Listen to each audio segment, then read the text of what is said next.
Anyways, पाऊस चांगला आहे, पावसामुळे आनंद होतो, प्यायच्या पाण्याचा दुष्काळ पडत नाही, आपली गुरढोरं, आपली शेती, आपलं रोजचं पाणी वापरातलं हे सगळं सुखासुखी मिळत असेल तर उन्हाळा बरा जातो. पण रोज पाऊस पडावा, पण चांगला पाऊस पडावा, एवढंच फक्त आपण म्हणू शकतो, हो की नाही? मातीचा सुगंध. हो. आणि आमच्या इथे तर यार माझ्या गार्डन मध्ये परत ते गवत उगवायला लागले. आता ते परत उपटून काढायचं म्हणजे आज परत माझे हात दुखायला लागले होते. मी काय असे असे कष्ट करत नाही आणि माझ्या हाताला फोड पण येते जेव्हा मी ते काम करते, पण करायला पाहिजे. कधी कधी ते कष्ट पण आपण करायला पाहिजे. चला, मागच्या वेळेला आपण टीचर कोणत्या गावात राहता तुम्ही? मी पुण्यात राहते, पण माझ्या घराच्या बाहेर गार्डन आहे, तर त्या गार्डनला मेंटेन करणं हा खूप मोठा आहे. म्हणजे दिवसभर मी खूप अभ्यास घेऊ शकते, अभ्यास करू शकते, पण 2 तास मी शेतात काम नाही करू शकत. ते माझ्या बरोबर कोणतरी असेल तर मला जमतं, पण मला एकटीला ते येत नाही. म्हणजे मी बघितलंय, आमच्या घरी पण लहानपणी शेती होती, मळे होते, तिथे मी काम करताना लोकांना पाहिलंय, पण मी ते स्वतः नाही केले. तर त्याच्यामध्ये मला एक्सपर्टी नाही, मला भीती वाटते ते उलट पुलट करून टाकायची. पण मॅम मी आज दिवसभर शेतात गेली होती. असं असे हातपाय दुखत नाही का तुमचे? असे हाताला फोड येणं वगैरे असं काही होत नाही का तुम्हाला? मॅम लहानपणापासून सवय आहे. खूप चांगली गोष्ट, स्ट्रॉंग आहात तुम्ही लोक, व्हेरी गुड. चला, जे पहिल्यांदा जातात टीचर त्यांच्या हाताला येतो फोड. जे पहिल्यांदा जातात नाही, जे वर्षातनं एकदा जातात त्यांना होतं असं. मी असं वर्षातनं एकदा जेव्हा खूप गवत येतं तेव्हा मी जाते. एरवी वेळ पण नसतो आणि ती मला तेवढी हाऊस पण नाहीये. मला असं वाटतं की झाडांची फळं पण काढू नये, त्यांना त्रास पण देऊ नये. मी फुलं पण सहसा काढत नाही, असं वाटतं जाऊ दे ना, त्याची त्याची आहेत ना ती, आपण कशाला उपटून काढा, म्हणून मी त्यांना लांबूनच बघते. सो पण म्हणजे छान वाटतं मला. गावाकडच्या मुलांना सवय असते त्याची. हो बरोबर आहे.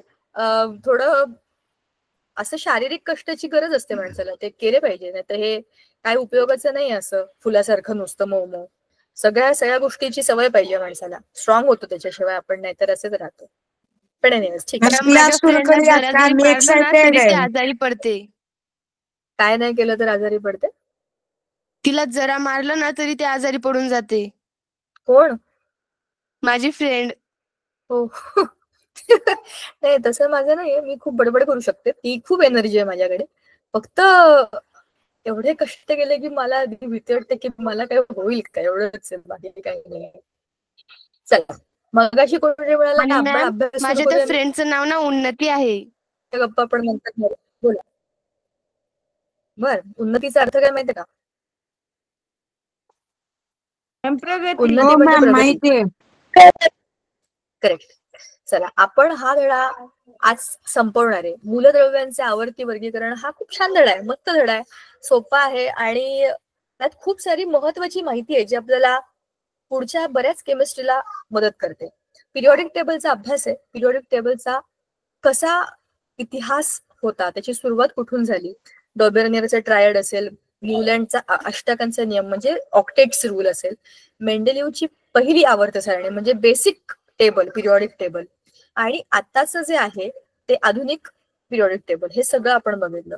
याच्यातल्या चुका म्हणजे कमी किंवा त्रुटी आणि पॉझिटिव्ह पॉइंट्स म्हणजे त्यातले महत्वाचे मुद्दे, हे सगळे आपण बघितले. आणि त्याला पूरक ठरणारी जी आत्ताची आधुनिक आवर्त सारणी आहे, त्याच्यामध्ये सगळ्यात पहिला फंडामेंटल बदल काय होता तो मला सांगा बरं जरा.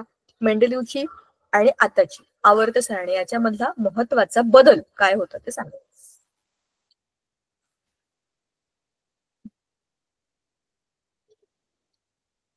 म्हणजे काय विचारलं मॅम तुम्ही, प्लीज रिपीट करा. मेंडेलिव्हची जी रचना होती, म्हणजे मेंडेलिव्हची जी आवर्त सारणी, सांगा. मॅडम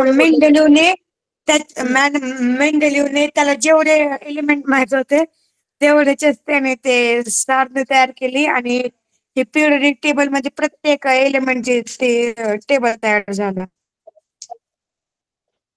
हो, पण त्याने त्यांना कशाच्या आधारावर मांडलं? बरोबर सांगितलं. आता पुढचा प्रश्न, मेंडेलिव्हने मॅडम ऍटॉमिक मास वरून, मेंडेलिव्हने ऍटॉमिक मास वरून आणि ह्या मॉडर्न पिरियडिक टेबल मध्ये ऍटॉमिक नंबर वरून. करेक्ट. ऍटॉमिक मास मध्ये आपण त्याच्या चढत्या क्रमाने म्हणजे लहान मोठा मोठा मोठा असं त्याला लावत गेलो, पण आधुनिक पिरियडिक टेबल मध्ये म्हणजे मॉडर्न पिरियडिक टेबल मध्ये आपण ऍटॉमिक मास न घेता ऍटॉमिक नंबर मग ऍटॉमिक मास आणि ऍटॉमिक नंबर मधला फरक काय ते मला सांगा.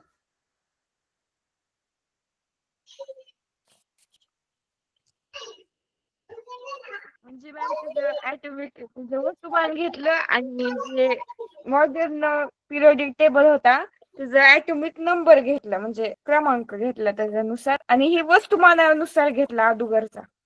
पण म्हणजे काय फरक आहे? ऍटॉमिक मास म्हणजे काय सांगा. त्याचं वस्तुमानानुसार. मग वस्तुमान कसं ठरतं? अणुवस्तुमान. पण त्याच्यामध्ये कसलं कसलं तुम्ही वस्तुमानामध्ये मोजता ते सांगा ना मला, फोड करून सांगा. मॅम इलेक्ट्रॉन आणि प्रोटॉन. हा, इलेक्ट्रॉन प्रोटॉन नाही, प्रोटॉन न्यूट्रॉन, हे लक्षात ठेवा. वस्तूचं वजन त्याच्यामधल्या घटकांवरती, कोणत्या घटकांवर ज्याला वजन आहे, तर कशाला वजन आहे? न्यूक्लियसला. प्रत्येक एलिमेंटच्या म्हणजे प्रत्येक मूलद्रव्याच्या केंद्रकामध्ये जे लोक बसलेत ना त्याच्यावर अवलंबून आहे की त्याचं वजन किती असेल. इलेक्ट्रॉनचं वजन हे नगण्य असतं म्हणून आपण इलेक्ट्रॉन धरत नाही.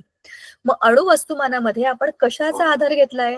त्याच्या केंद्रकामध्ये असलेल्या प्रोटॉन आणि न्यूट्रॉनचा एकत्रित मिलाप करून जे काही वजन झालं ते त्याचं अणु वस्तुमानांक म्हणजे त्याचा ऍटॉमिक मास.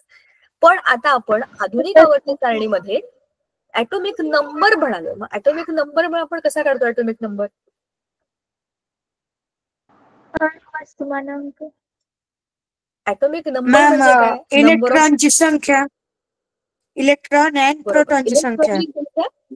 करेक्ट. इलेक्ट्रॉन किंवा प्रोटॉन त्यांचा नंबर सारखाच असतो, कारण कुठलाही ऍटम इलेक्ट्रिकली न्यूट्रल आहे, तो पॉझिटिव्ह किंवा निगेटिव्ह चार्ज मध्ये नसतो. म्हणून नंबर ऑफ इलेक्ट्रॉन म्हणा किंवा नंबर ऑफ प्रोटॉन म्हणा ह्याच्यावरती अवलंबून आहे की तुमचा ऍटॉमिक नंबर काय आहे. बरोबर. त्याच्यामध्ये न्यूट्रॉन्स नाही आहेत. ठीक आहे. आता हे त्याचं वजन पण नाहीये, त्याचा नंबर आहे. एका प्रोटॉनचं वजन 1 असेल तर 10 प्रोटॉनचं वजन 10 संख्येला होईल. झेडने दर्शवतात ना. काय काय काय? हो, येस, ऍटॉमिक नंबर झेड ने दर्शवतात. आता आवर्त सारणीच्या आधारावरती घटकांचे प्रकार. आता आपण बघितलं पिरियॉडिक टेबल. मागच्या वेळेला मी तुम्हाला सांगितलं होतं याच्यामध्ये SPDF असे 4 गट आहेत. ठीक आहे. S block metals, p block म्हणजे इकडचे metals, non metals, metalloids, zero group सगळेच्या सगळे. मध्ये आहे तो डी ब्लॉक, ते पण मेटल, आणि खालचे एफ हे पण सगळे मेटल. तर मेजॉरिटी कोणाची आहे? मेटल्सची. मग आता ह्या SPDF ह्या 4 वर्गवारीच्या पलीकडे आधुनिक आवर्त सारणीमध्ये आपण वेगवेगळ्या आधारे त्याचा आता अभ्यास करणार आहे की हा पिरियॉडिक टेबलचा बेसिक फंड काय. आलो ना आपण आता इथपर्यंत. आपण एक मस्त एक टेबल बनवलंय, त्याला त्याच्या ऍटॉमिक नंबर प्रमाणे मांडलंय. मग मांडलेल्या ह्या सगळ्या लोकांची एकत्रित जर आपण काहीतरी प्रॉपर्टीज बघितल्या की काय मला समजेल याच्यातनं, तर पुढे सगळी जादू आहे. म्हणजे आतापर्यंत तुम्ही जे बघितलं त्याचा इतिहास बघितला, त्याची रचना बघितली, आता पुढे त्याचं फंक्शनिंग बघा की हे काय आहे. आता बघा आवर्त सारणीच्या आधारावर कोणाचा तरी फोन माईक ऑन आहे का? काय आहे ते? वेगळाच आवाज आला.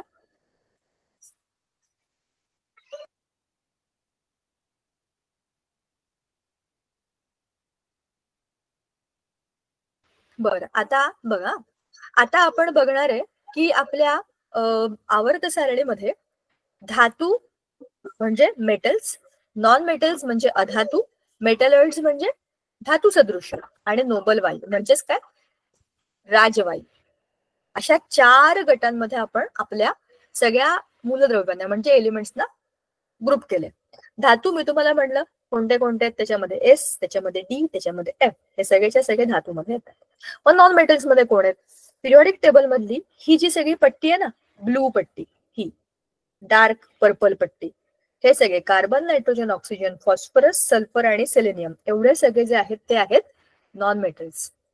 बरं, हा जो ग्रुप आहे हा हॅलोजन्स आहे, तो आपण परत पुढच्या वेळेला बघू. ही हिरवीची चिन्यासारखी आहे ते कोण आहेत? मेटलॉइड्स म्हणजे धातू सदृश, म्हणजे हे. आता नोबल वायू म्हणजे कोणते? हे सगळ्यात लास्ट निळ्या रंगाचे नोबल, एकदम मस्त निळ्या निळ्या रंगाचे, कूल आणि एकदम रिलॅक्स, त्यांच्या आयुष्यामध्ये काही स्ट्रगल नाही, मस्त लोक आहेत ते पिक्चर मधले सगळ्यात श्रीमंत लोक असतात ना त्या कॅटेगरीमध्ये आहेत. ठीक आहे. आता हा धातू, उष्णता आणि वीज ह्याचे सुवाहक असतात, बरोबर की नाही? विद्युत आणि उष्णतेचे सुवाहक, चांदीची चमक म्हणजेच काय? त्यांना स्वतःची एक चकाकी असते. कुठला पण धातू बघा सोने, चांदी, प्लॅटिनम, ॲल्युमिनियम प्रत्येकाला स्वतःची एक चमक आहे, चकाकी आहे. त्या सगळ्यांचा मेल्टिंग पॉइंट हाय असतो बरोबर, कारण ते मेटल्स आहेत, हेवी आहेत आणि त्यांची घनता जास्त आहे, त्यांचं सॉलिडिटी जास्त आहे, त्याच्यामुळे त्यांची मेल्टिंग पॉइंट जास्त आहेत. नॉन मेटल्स म्हणजे मेटल्सचे एक्झॅक्टली उलटे, हे आपण गेल्या 2 वर्षापासून बोलतो. नॉन मेटल्स म्हणजे आपल्या पिक्चर मधले विलन मटेरियल असतात, ते असे दिसायला काही असे स्मार्ट नसतात, निस्तेज स्वरूप असतं बघा त्यांचं, आणि त्यांचे वितरणाचे बिंदू पण कमी असतात. उष्णता आणि विद्युतचे ते खराब वाहक असतात, म्हणजे दुर्वाहक असतात, ते वाहून नेत नाहीत. पण नॉन मेटल कामाचे नाही आहेत का? आहेत ना. विलन नसेल तर हिरोचा काय उपयोग? म्हणजे मेटल्स नॉन मेटल्स असे एकत्र येऊन खूप सारे कंपाऊंड्स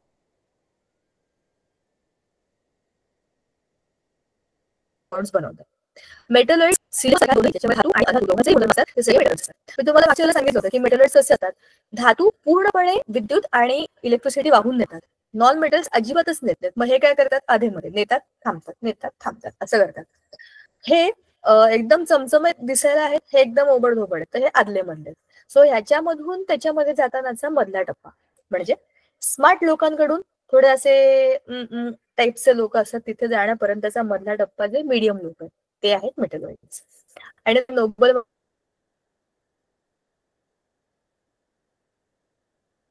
वायू माझं सगळ्यात फेवरेट वायू होते.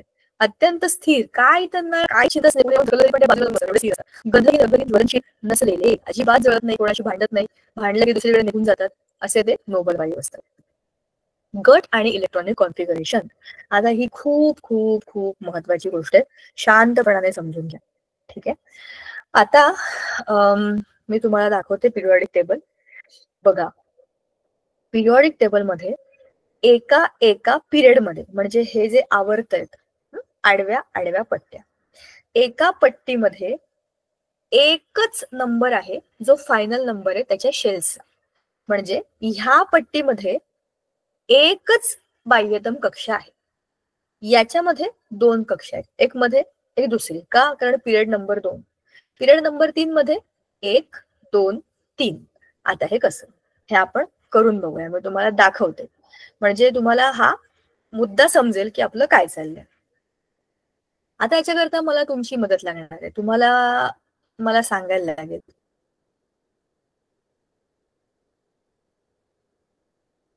की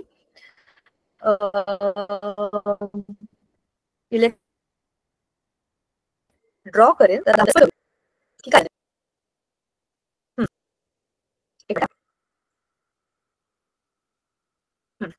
आता आपण जरा पहिला आपला एलिमेंट लिहूया, हायड्रोजन. ठीक आहे, हायड्रोजनच्या पुढे हेलियम, मग आपण लिहूया बोरॉन.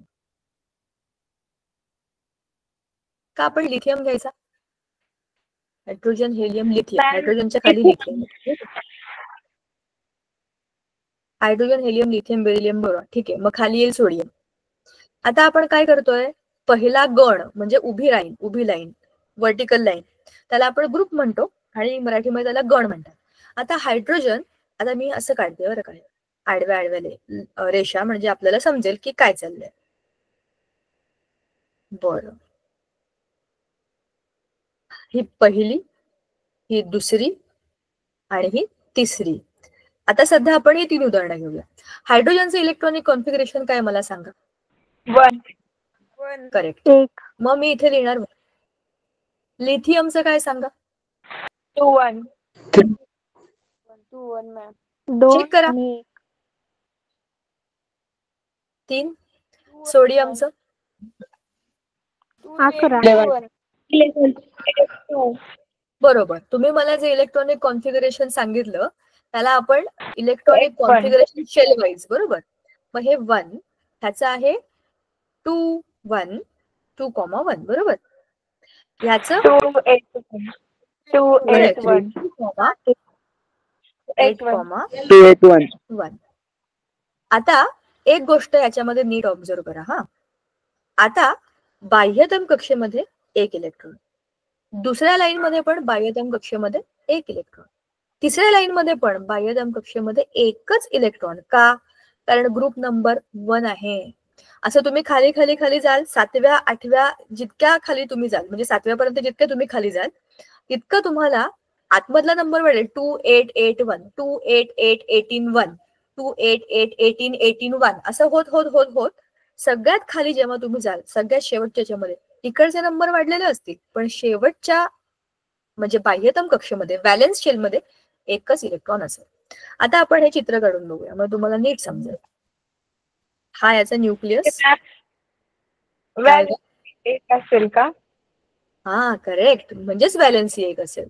व्हॅलेन्स शेल मध्ये जे इलेक्ट्रॉन आहेत त्याची व्हॅलेन्सी, बरोबर ना. हा याचा न्यूक्लियस. आता मी ह्याच्या बाह्यतम म्हणजे फर्स्ट शेल काढते. ठीक आहे. आता याच्यामध्ये इलेक्ट्रॉन किती आहे हायड्रोजन मध्ये? एक इलेक्ट्रॉन, बरोबर. तो एक इलेक्ट्रॉन इथे आपण काढूया.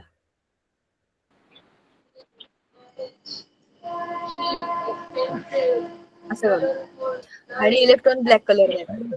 2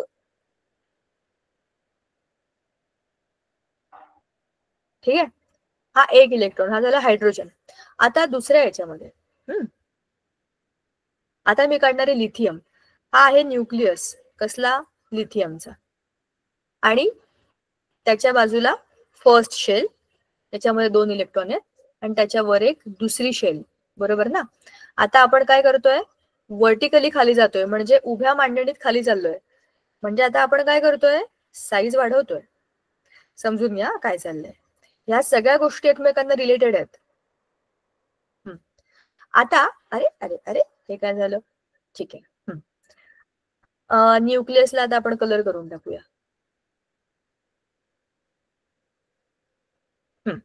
पहिल्या याच्यामध्ये आता आपले इलेक्ट्रॉन आहेत 1 का 2? सांगा. 2.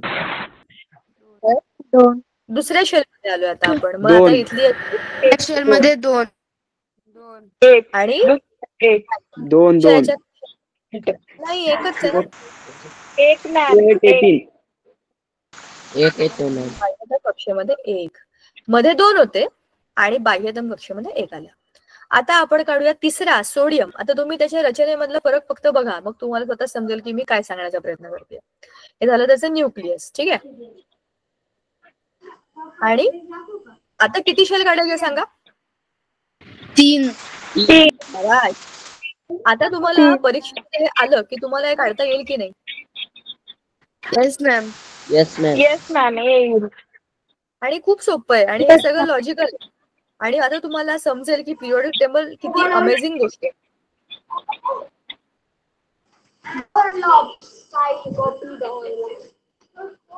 आपला बॅग सेटलमेंट.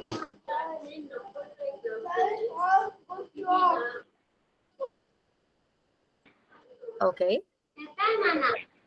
हॉटस्पॉट बंद करून दे. चला आता आपण जाऊया आपल्या इलेक्ट्रॉन्स काढण्याकडे. बाह्यतम टीचर थोडं कक्षेमध्ये परत किती आहेत? रिपीट करता? हो, मी काही नाही, मी फक्त सोडियमचं स्ट्रक्चर काढलंय. त्याचे आता आतले इलेक्ट्रॉन काढूया 2, बरोबर. हे कोणते आहेत? हे. मग दुसऱ्या शेलमध्ये किती आहेत? 8. 8 काढायला लागतात. 1 2 3 4. हे चिटकलेले आहेत पण ते इलेक्ट्रॉन आहेत. 5 6 7 आणि असं इकडे काढते काय, म्हणजे त्याला असं चिटकणार नाही. 8. हे झाले मधले 8.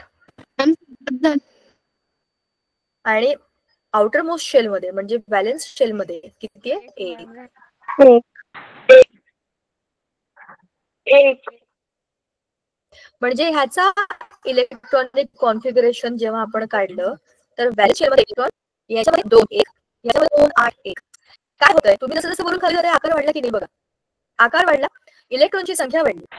आकार का वाढला? इलेक्ट्रॉनच्या प्रत्येक टप्प्यामध्ये वरून खाली खाली जाताना जसा शेल वाढला तसा शेलचा जसा नंबर वाढला तसा शेलचा नंबर वाढला. म्हणजे एका ग्रुपमध्ये फर्स्ट ग्रुपमध्ये पहिल्या पिरियडमध्ये या पहिल्या पिरियडमध्ये एकच शेल आहे, त्याची साईज छोटी आहे. दुसऱ्या पिरियडमध्ये आलं तर शेलच वाढला ना. छोट्याशा अणूच्या एका लेअरच्या वरती अजून एक लेअर आला म्हणजे काय झालं? त्याचं साईज वाढलं. तिसऱ्या याच्यामध्ये काय झालं? त्या 2च्या वर आणखीन तिसरी एक रिंग चढली. म्हणजे जशी तुमची मेन फंडामेंटल बेसिक युनिट आहे, एक न्यूक्लियस एक रिंग, त्याच्यावर तुम्ही रिंग रिंग रिंग रिंग वाढवत गेला तर काय होईल? ते आपोआप मोठं मोठं होत जाईल, बरोबर की नाही? म्हणजेच काय, जसं आपण पिरियोडिक टेबल मध्ये वरून खाली जातो, जसं आपण वरून खाली जातो, लक्षात ठेवा हे, तशी तशी साईज वाढत वाढत वाढत जाते, कारण की त्याचे शेल्स वाढतात. ठीक आहे, हे डोक्यात पक्क करा. आता दुसरी एक फंडामेंटल कन्सेप्ट आपल्या बुकमध्ये जी आहे ती आहे अक्रॉस द पिरियड, म्हणजे पिरियड मध्ये आडवं जाताना काय होतं. आता समजा आपण थर्ड पिरियड घेऊया. ह्याच्यामध्ये सोडियम 11 आहे, लास्ट आहे 17. क्लोरीन, क्लोरीनचं इलेक्ट्रॉनिक कॉन्फिगरेशन आहे 17, म्हणजे कसं येईल 287, बरोबर ना? आणि याच्या आधी पण आपण सोडियम आणि क्लोराईडचं सोडियम आणि क्लोरीनची ही रचना मागच्या वर्षी सुद्धा आपण काढली होती 9वीच्या अभ्यासामध्ये. पण आता आपण त्याचे वेगळ्या अँगलने अभ्यास करतोय. कशासाठी? आता तुम्हाला समजेल अक्रॉस द पिरियड काय मजा होते. आता आपण काढूया क्लोरीनचा एक अणू. सगळ्यात आधी आपण त्याचं काढूया केंद्रक, म्हणजे त्याचं न्यूक्लियस.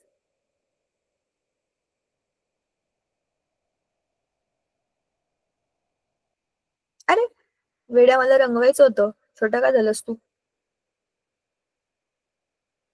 ओके. आता आपण किती शेल काढायचे सांगा बरं मला. 3 शेल. हा बरं, का सांगताय 3 नाही आहेत? चुकीचं आहे, 3 नाही असल्या पाहिजे. मॅम पहिल्या शेल मध्ये 2, दुसऱ्या शेल मध्ये 8 आणि तिसऱ्या शेल मध्ये 18 असतात, मग इथे 7. म्हणजे ते का चुकीचं आहे?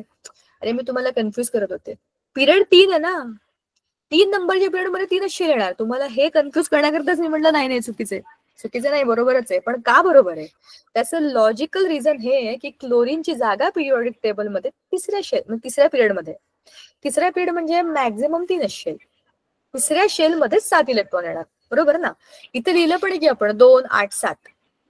आता आपण ते काढूया आणि आता समजून घेऊया की याच्यामध्ये बदल काय होतो. ठीक आहे, पहिल्या याच्यामध्ये आपले, अरे ये क्या हो गया भाई, ये तो अपेक्षित नहीं था. हा काळा झाला, पण आता ऑरेंज करू. आपण काढून टाकूया, नवीन काढू.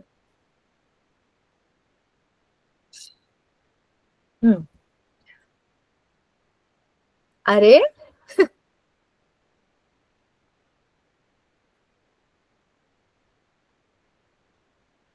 झाला, आपला ऍटम परत तयार झालेला आहे. आता आपण काढूया. अरे यार काय, ओके टीचर. ते आपलं सर्कल सिलेक्ट होतं ना, त्याच्यामुळे असं झालं. चला, आता आपले 2 इलेक्ट्रॉन आले. कोणती शेल असते ही? मधली शेल के असते ना, पहिली के शेल. हा, के मध्ये किती? 2 आहे. दुसरी एल शेल मध्ये 8 येतील, बरोबर. आणि एम शेल मध्ये 7 येतील. करेक्ट. म्हणजे के एल एम मध्ये आता आपण 2, 8 आणि 7 असे इलेक्ट्रॉन लावतोय. आता मी काय केलंय, मी हे काढण्याच्या दृष्टीने याला मोठं केलंय. पण आता जरा शांतपणाने आपण विचार करू की हे काय चाललंय. 1, 2, 3, 4, 5, 6 आणि 7 हे झाले 287. आता बघा, ह्या पूर्ण पिरियड मध्ये, थर्ड पिरियड मध्ये आपण अक्रॉस गेलो, म्हणजे कसे चाललोय? आडवे चाललोय, असे चाललोय. आता ह्या पूर्ण अशा डिरेक्शन मध्ये जाताना काय होईल विचार करा. तुमचा काय काय शेल्स वाढतील. शेल्स नाही वाढणार, शेल्स तेवढ्याच आहेत. 28187 शेल्स तेवढ्याच आहेत, 3 शेल आहेत. पण काय प्रॉब्लेम झालाय? इलेक्ट्रॉन्स वाढलेत. इलेक्ट्रॉन्स वाढलेत, जागा तेवढीच आहे. आता तुमच्या न्यूक्लियस मध्ये प्रोटॉन्स आणि न्यूट्रॉन्सची संख्या पण बदलली आहे की नाही? सोडियमचा ऍटॉमिक नंबर आहे 11.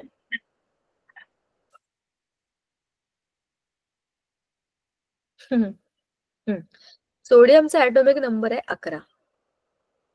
क्लोरीनचा ऍटॉमिक नंबर आहे 17. आता वरून खाली जाताना शेल्स वाढले, पण डावीकडून उजवीकडे जाताना शेल तेवढेच आहेत. उलट त्याच्यामध्ये आपण वस्तू कोंबतोय. आता ह्या घरामध्ये सुखासुखी बाहेरच्या शेलमध्ये एकटा माणूस फिरतोय, बरोबर, मोकळा आहे. न्यूक्लियस पासून एका इलेक्ट्रॉनला खेचण्याकरता काही टेन्शन नाहीये. 17व्या नंबरच्या एलिमेंटला काय प्रॉब्लेम येणार? न्यूक्लियस त्याच्यामध्ये प्रोटॉन्सची संख्या वाढलेली आहे, म्हणजे पॉझिटिव्ह चार्ज आतमध्ये वाढलाय. शेल तेवढेच आहेत, म्हणजे बाहेरचे जे इलेक्ट्रॉन्स आहेत त्याला खेचून घेण्याची आतली पॉवर वाढली आहे का? शेल तेवढेच, माणसं जास्त, म्हणजे पॉवरफुल लोक आतमध्ये आहेत आणि जागा तेवढीच आहे. मग ते काय करणार? कंट्रोल करणार ना बाहेरच्या लोकांना. म्हणजे तुम्ही अक्रॉस द पिरियड जेव्हा जाल, म्हणजे डावीकडून उजवीकडे जेव्हा जाल, तेव्हा तुमच्या अणूची साईज ही छोटी होत जाते. वरून खाली जाल तर ती वाढत जाते, पण डावीकडून उजवीकडे ती छोटी होते. कारण स्वाभाविक आहे ना, न्यूक्लियस मध्ये ते सगळे जे बाप लोक बसलेत ते काय करणार आहेत? ते पॉझिटिव्ह आहेत. मग ते काय करतात? पॉझिटिव्ह म्हणजे पॉझिटिव्ह चार्ज ऑफ अट्रॅक्शन आहे आणि इलेक्ट्रॉनचं स्वतःचं वजन नाहीये. शेल तेवढेच, इलेक्ट्रॉनची संख्या जास्त आणि पूल जास्त. मग काय होणार? आपोआप ऍटम श्रिंक होत जातो. वरून खाली येताना मोठा होत जातो. शेल वाढला ना, जागा वाढली. एक कमरा बढ़ गया तो लोग डिस्ट्रीब्यूट हो जाएंगे. कमरे में ज्यादा लोग आ गए, भीड़ भाड़ हो गई तो क्या होगा? जागा कमी, धक्काबुक्की जास्त, शिवाय तिथे एक फोर्स आहे, त्याच्यामुळे काय होणार? ते सगळे एकदम स्ट्रेस मध्ये राहणार. म्हणून कळलं का हे नॉन मेटल जेवढे सॅड का असतात? कारण कळलं आता. कारण त्यांना तो पूल जास्त आहे, त्यांची साईज छोटी आहे आणि ते असे बिचारे आहेत की त्यांना भरपूर गोष्टी करायच्यात पण करू शकत नाही. ते असे ना प्रेशराइज्ड पीपल तसे. हे तसे नाहीयेत, हे फ्री आहेत, हे हिरो लोक एका आहेत. रूम मध्ये एक माणूस राहत होता. तो हाय पहिल्या ग्रुप मधला. ह्या ग्रुपमध्ये सगळे एकटे राहतात एका याच्यामध्ये. ठीक आहे ना? ह्या दोन गोष्टी कळल्या. आता इथून म्हणजे हीच गोष्ट बघा, आपण आणखी काय बघू शकतो की डावीकडे सगळे धातू आहेत आणि उजवीकडे सगळे अधातू आहेत. का बरं अधातू आहेत? ह्याच गोष्टीमुळे. धातू इलेक्ट्रॉन देतात आणि अधातू इलेक्ट्रॉन घेतात, कारण ती त्यांची गरज आहे, त्यांना ऑक्टेट पूर्ण करायचंय. आणि ह्याच्या सगळ्यात पुढचा टप्पा आहे इकडचे 17व्या ग्रुपच्या पुढचे 18, म्हणजे आयुष्यातलं डेस्टिनेशन. मला इथे पोहोचायचंय. याला एकाचीच गरज आहे, 7चा 8 करायला. म्हणजे धडपड करून काहीही करून एक इलेक्ट्रॉन मिळवणार, बरोबर की नाही? म्हणून हे हॅलोजन खूप स्ट्रॉंग असतात रिएक्टिव्हिटीसाठी. पण साईज छोटी, प्रेशर जास्त, म्हणजे प्रेशर ऑफ अट्रॅक्शन म्हणता येईल त्याला, प्रेशर किंवा फोर्स ऑफ अट्रॅक्शन. कारण हे पॉझिटिव्ह निगेटिव्ह एकमेकांना परस्पर भिन्न असे जे चार्जेस आहेत ते काय करतात? अट्रॅक्ट करतात ना. त्याला काय म्हणतो आपण? स्थितिक बल, आकर्षण बल असं म्हणतो ना, स्टॅटिक फोर्स ऑफ अट्रॅक्शन. तर त्याच्यामुळे ते काय होतं? एकमेकांकडे खेचले जातात आणि साईज कमी होते. इथपर्यंत ठीक आहे, समजली ही गोष्ट बरोबर. आता आपण जरा पुढे जाऊया. हेच आपल्याला आपल्या पीपीटी मध्ये सांगितलं होतं की धातू, अधातू, मेटलॉइड, नोबल, वायू, ह्याच्या पुढे गटानुसार घटक, समान गुणधर्मावर आधारित घटकांचे गटामध्ये वर्गीकरण आहे. समान गुणधर्म आहेत बघा ना, पिरियोडिक टेबलच्या एका गटामध्ये बघा एकसारखंच इलेक्ट्रॉनिक कॉन्फिगरेशन एका पूर्ण ग्रुपमध्ये येईल, बरोबर की नाही? हाच मुद्दा आहे की तुम्ही 1 बघा, 1 बघा, 2 बघा, 3 बघा, 4 बघा, कुठेही बघा, त्या उभ्या रांगेमध्ये सगळे जे उभे आहेत, जसं आपल्या शाळेच्या याच्यामध्ये असतं ना पीटी मध्ये, एका रांगेतले असे सगळे एका रांगेत उंचीप्रमाणे असं जातात, पण असतात एकाच हाऊसचे. म्हणजे red house, green house, blue house असं बघितलं तर रेड हाऊसची सगळी मुलं रेड हाऊसचीच असतात, उंचीप्रमाणे वाढत जातात, बरोबर ना? तसंच आहे सेम कॉन्फिगरेशन. एक्झिस्टिंग जे काही शेल आहेत त्यातले, तर कुठल्याही शेल मधल्या आउटरमोस्ट शेल मध्ये एकच इलेक्ट्रॉन, 2च इलेक्ट्रॉन, 3च, जे काही आहेत त्यांच्या गटाचे ठरलेले, ते त्यांची आयडेंटिटी आहे.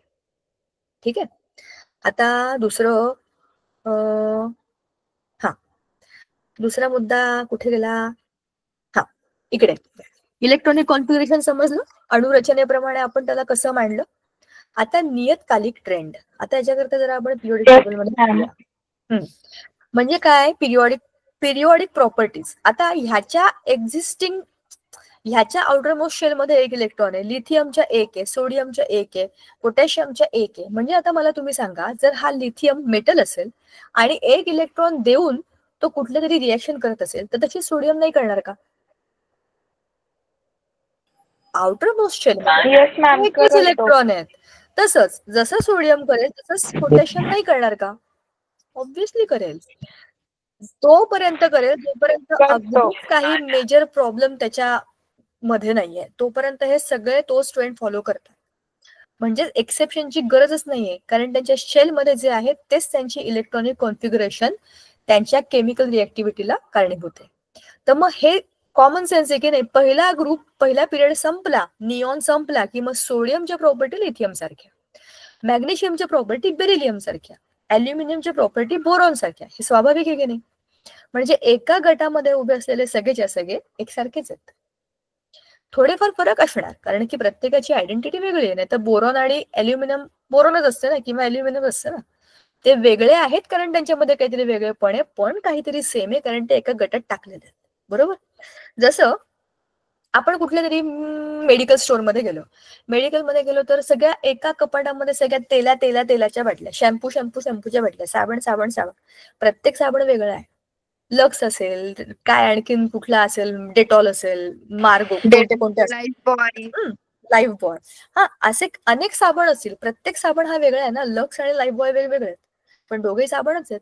मग एक साबण इथे ठेवलंय, एक तेल इथे ठेवलंय, असं कुठेही विस्कळीत असतं का? एका ठिकाणीच मांडलेलं असतं. तुम्ही कुठेही जा, तुम्ही मॉलमध्ये जा, तुम्हाला एका रांगेमध्ये वस्तू सापडतात. बरोबर? एका बाजूला सगळ्या खाण्यापिण्याच्या गोष्टी असतील, तिथे खाण्यापिण्याच्याच गोष्टी असतात. मग तुम्ही त्याच्यामधून निवडता की तुम्हाला काय पाहिजे. बरोबर ना? हेच ग्रुपिझम आहे याच्यामध्ये पण. एका गटात टाकलेले सगळे एकसारखे आहेत. बरोबर?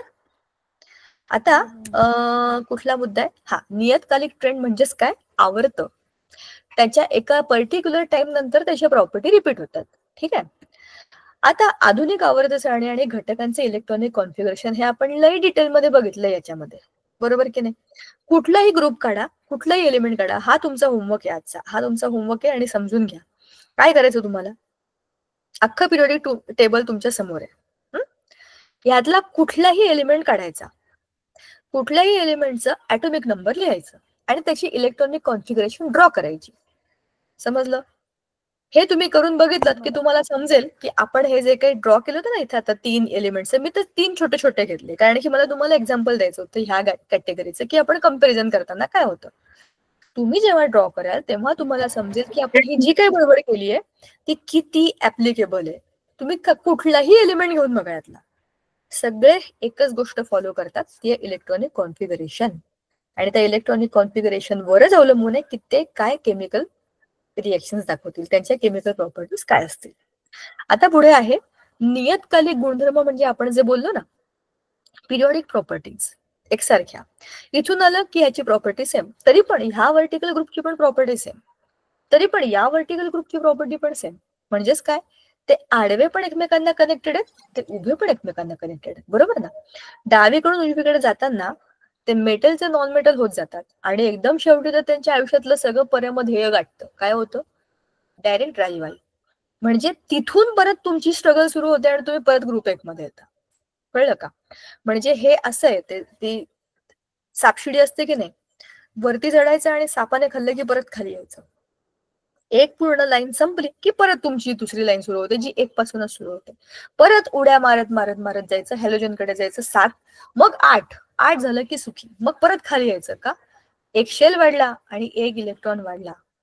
1 इलेक्ट्रॉन वाढला तरी काय, काम वाढलं ना, त्याला सांभाळत बसायला लागणार आहे. म्हणजे काय? स्वतःची ओळख पण जपायची आहे आणि स्टेबिलिटी पण पाहिजे. मग ह्या 1 रांगेतले आणि ह्या 2 रांगेतले यांना अल्कली मेटल आणि यांना अल्कलाईन अर्थ मेटल असं म्हणतात. आता सोडियम क्लोराईड, सोडियम हायड्रॉक्साईड हे काय करतात? रिएक्टिव्ह लोक आहेत. सोडियम हा खूप रिएक्टिव्ह मेटल आहे. का आहे? एकच इलेक्ट्रॉन आहे, तो दिला, तो शेअर केला, त्याला काही करून घालवला की तो काय होतो? डायरेक्ट मागच्या गटात जातो ना. बघा ना, ह्या सोडियमचं मागचं इलेक्ट्रॉनिक कॉन्फिगरेशन निऑन सारखं होतं. म्हणजे काय होतं? तो स्टेबल होतो. बरोबर? म्हणजेच काहीही करून पिरियोडिक टेबलच्या या आपल्या गटातल्या लोकांप्रमाणे प्रॉपर्टीज शो करायच्या. पुढचं नियतकालिक गुणधर्म संयुजा. व्हॅलेन्सीची व्याख्या म्हणजे काय? आपल्या बाह्यतम कक्षेमध्ये किती इलेक्ट्रॉन आहेत त्याला आपण व्हॅलेन्सी म्हणतो, म्हणजे संयुजा. आता मला सांगा, क्लोरीनची व्हॅलेन्सी किती आहे, म्हणजे संयुजा किती आहे?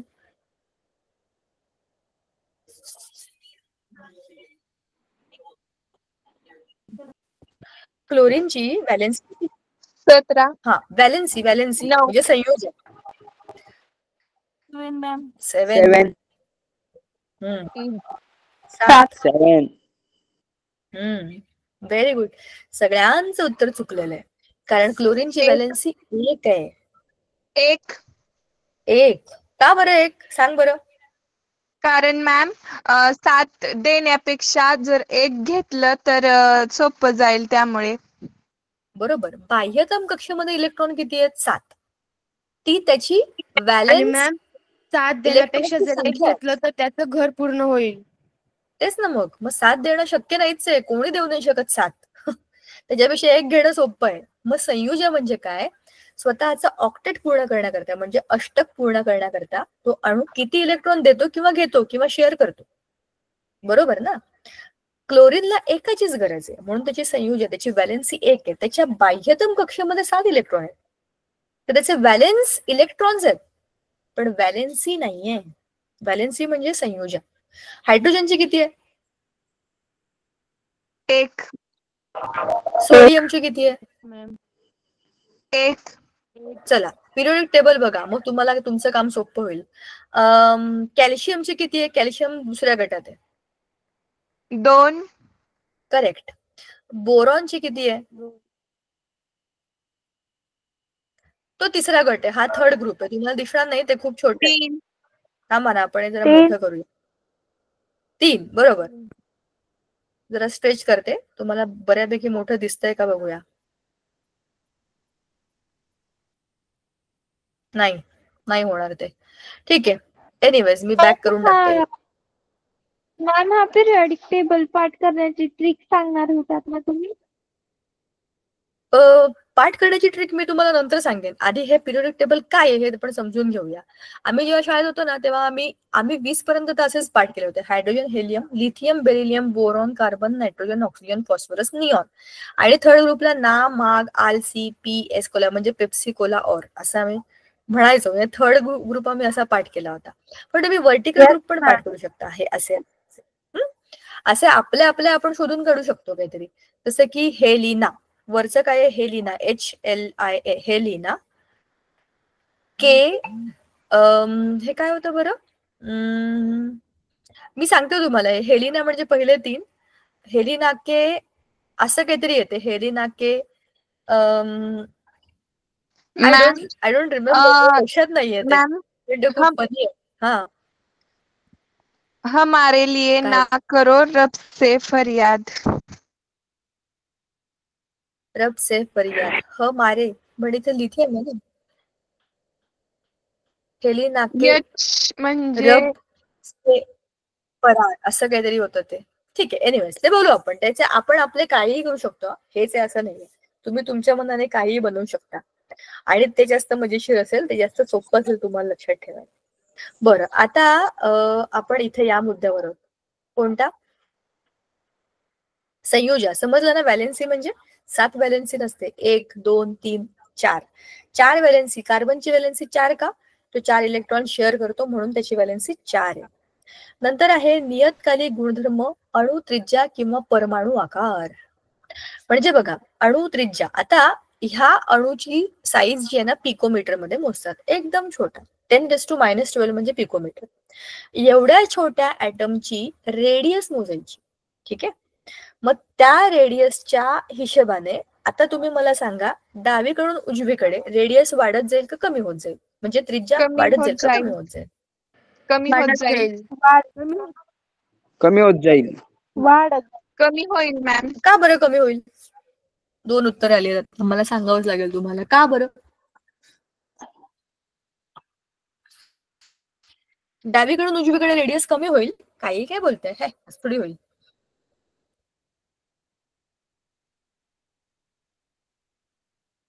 कमीच होईल मॅम. कमीच होईल मॅम. मॅम ह्याच्यावर शास्त्रीय कारण पण आहे. सांगा की. मॅडम त्याची increasing electronegativity non metallic property increase होईल. अरे आपण आताच बोललो ना, डावीकडून उजवीकडे आपण गेलो तर साईज कमी होते. साईज कमी होते म्हणजे रेडियस कमी होईल ना. तेच तर उत्तर आहे त्याचं. बघा एकूण एकच आहे, हो वरून टीचर. खाली गेलं तर ऍटॉमिक साईज वाढेल. का बरं? शेल वाढतील.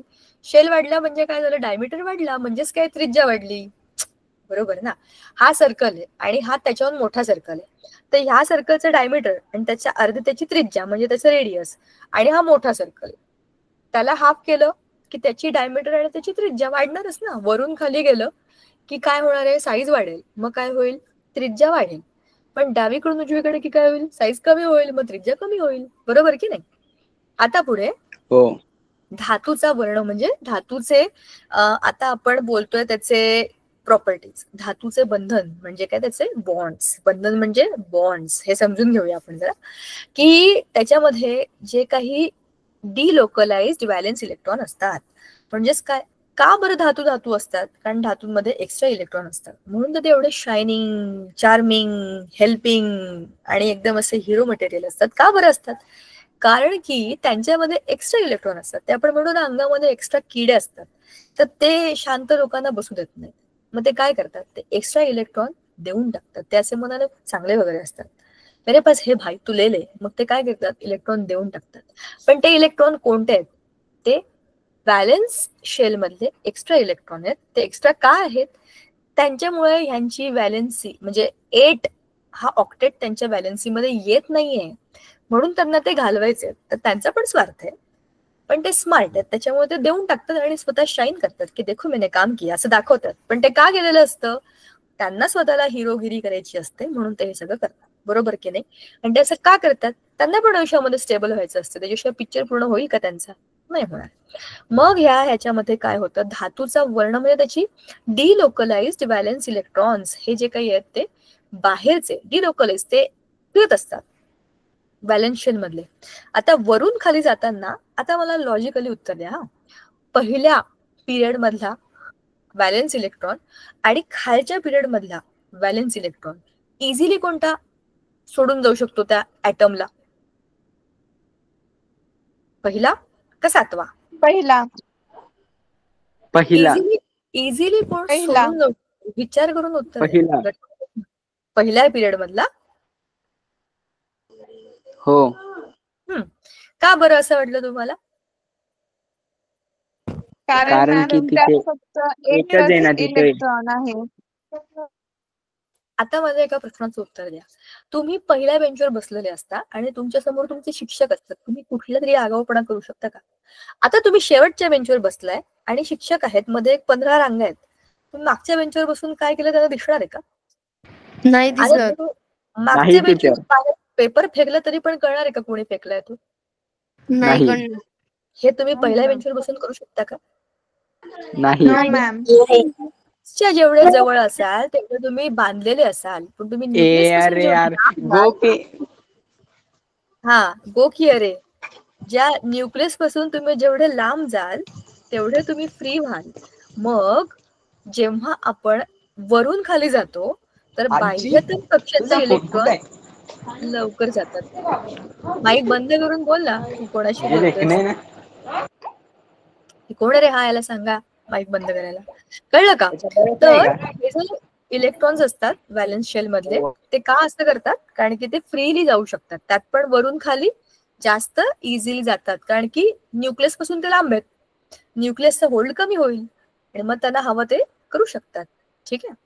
आता त्यांचे स्ट्रक्चर्स, ऍटमचे स्ट्रक्चर्स, धातूचे स्ट्रक्चर स्ट्रॉंग असतात.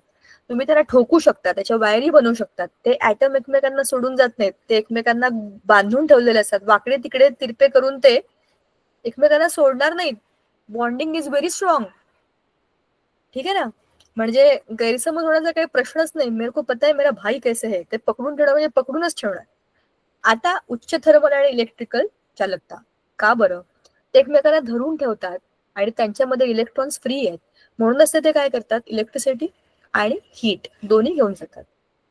लवचिकता कशामुळे येते? लवचिकता स्वाभाविक आहे ना. ते जसं मी तुम्हाला म्हटलं की ते अणू एकमेकांची त्यांचे जे स्ट्रक्चर आहेत, त्यांचे जे एकदम bonding is very tight with each other, त्याच्यामुळे ते फ्लेक्झिबल आहेत. त्यांना तुम्ही कसंही गुंडाळा, तोडा, मरोडा, काही करा, पण ते सहजासहजी तुटत नाहीत. म्हणून तर दागिन्यांमध्ये वापरतो, शीट बनवताना वापरतो, प्रयोगांमध्ये वापरतो.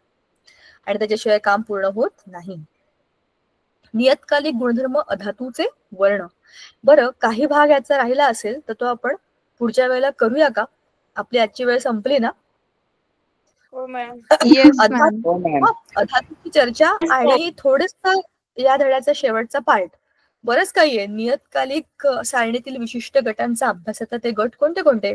जसं म्हणलं, पहिला, 17वा, 18वा, आणि मी तुम्हाला थोडस डी ब्लॉक आणि ए ब्लॉक बद्दल पण सांगेन. ठीक आहे. हा 17वा म्हणजे हॅलोजन आहे. मग नंतर त्याच्यामधला ट्रेंड काय, जो आपण मगाशी बोललो तोच आहे. फक्त निष्कर्ष लक्षात ठेवा की हे खूप महत्वाचं हेल्पिंग हँड आहे आपल्यासाठी. ज्यांना ज्यांना अभ्यास करायचा आहे केमिस्ट्रीचा किंवा सायन्सचा, कुठल्याही तुम्ही एलिमेंटचा अभ्यास कराल तर तुमचा अभ्यास पूर्ण होईल. जे काम करणारे लोक आहेत ते कोण आहेत, कसे आहेत, हे त्याच्यातनंच समजतं, बरोबर ना? म्हणून ह्याचा अभ्यास आपल्याला पिरियोडिक टेबल करून देतं की कोण कुठे बसले आणि काय करू शकतं. मी इथे बसले असेल तरी पण मी सांगू शकते की हॉलमध्ये काय चाललंय माझ्या घरामध्ये. का बरं? कारण मला माहिती आहे. तसंच तुमच्याकडे सुद्धा पिरियोडिक टेबलची माहिती असेल तर त्यातले एलिमेंट्स काय काय करू शकतात आणि काय काय त्यांनी केलंय आणि का केलंय, ह्या सगळ्याचं तुमचं लॉजिकल आन्सर तुमच्याकडे येतं जेव्हा तुम्हाला त्याचे प्रॉपर्टीज आणि मांडणी नीट समजते. ठीक आहे, थांबूया आपण आता. Yes ma'am. Yes ma'am. हे तुम्हाला समजलं ना? आपण आज बरंच काही बोललोय आणि सगळं महत्वाचं बोललोय. Yes ma'am. गुड. पुढच्या वेळेला हा धडा आपला संपेल आणि आपल्या 10वीच्या अभ्यासातला पहिला धडा संपून जाईल, आपला तयार होऊन जाईल. ठीक आहे, चला भेटूया पुढच्या वेळेला. Bye bye. Bye ma'am. Yes ma'am. Bye ma'am. Good Bye, night. ma'am. पावसाळ्यात उन्हाळ्यात स्वतःची काळजी घ्या आणि तुमच्या घरांची पण काळजी घ्या. ठीक आहे, चलो बाय बाय. पण घ्या. येस बाळा, ठीक आहे, बाय, गुड नाईट. बाजी शुरू. बारिश जोर से शुरू. चलो बाय बाय, गुड नाईट. तुम्ही खूप छान शिकवता. थँक्यू बाळा. Bye bye. Bye ma'am. काळजी घ्या. बाय बाय मॅम, काळजी घ्या.